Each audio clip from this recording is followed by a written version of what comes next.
Oke, hari ini kita akan belajar mengenai relasi dan fungsi. Jadi, ini adalah materi kita di semester genap tentang relasi dan fungsi ya. Nah, relasi dan fungsi itu memiliki hubungan yang cukup erat. Jadi, relasi itu kan kalian sudah tahu mengenai hubungan gitu.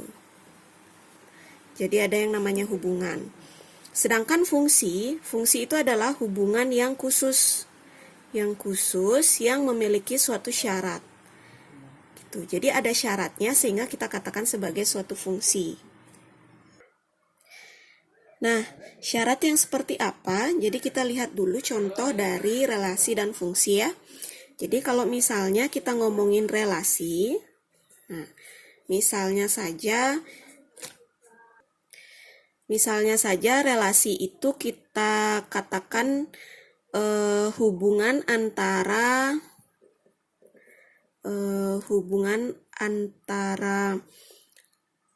beberapa anak gitu, oke, terhadap makanan kesukaan.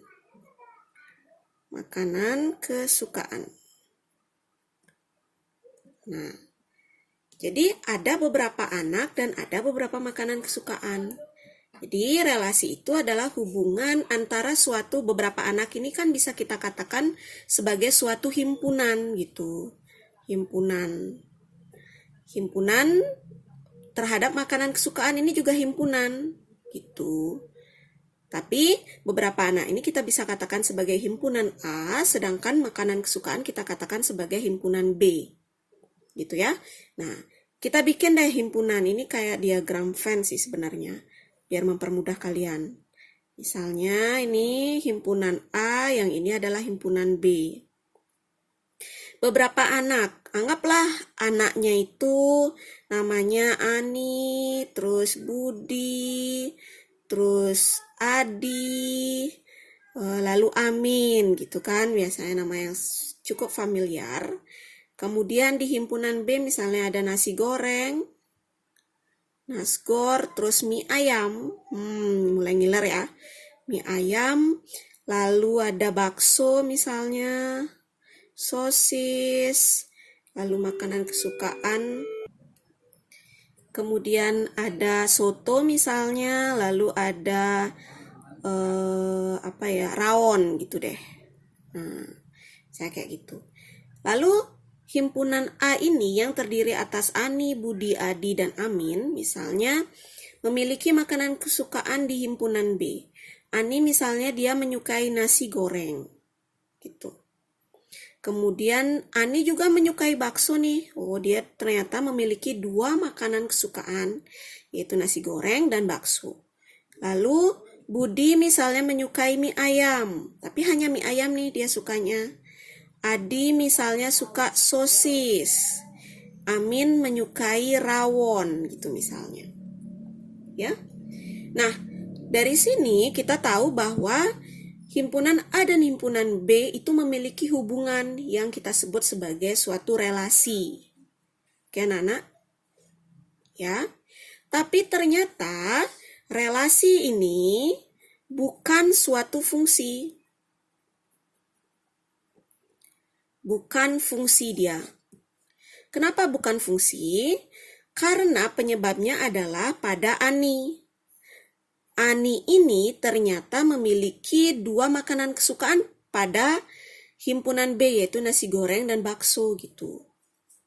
Ya.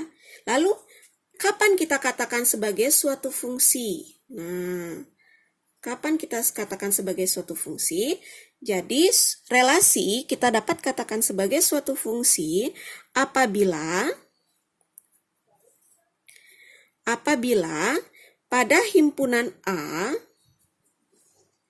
itu memiliki pasangan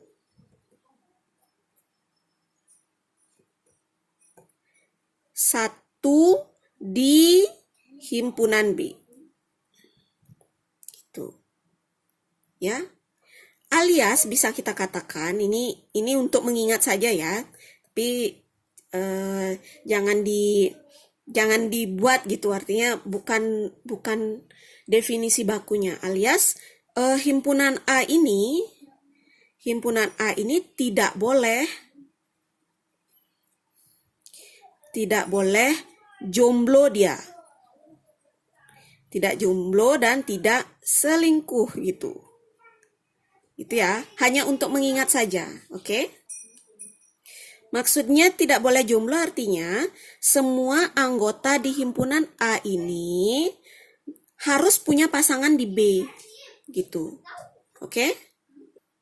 Serta di himpunan A ini nggak boleh selingkuh dia. Artinya anggota di himpunan A ini nggak boleh punya 2 pasangan, 3 pasangan, 4 pasangan, bahkan lebih di himpunan B. Harus punya 1 pasangan di himpunan B. Maka bisa kita katakan sebagai relasi itu adalah suatu fungsi. Bisa dipahami ya?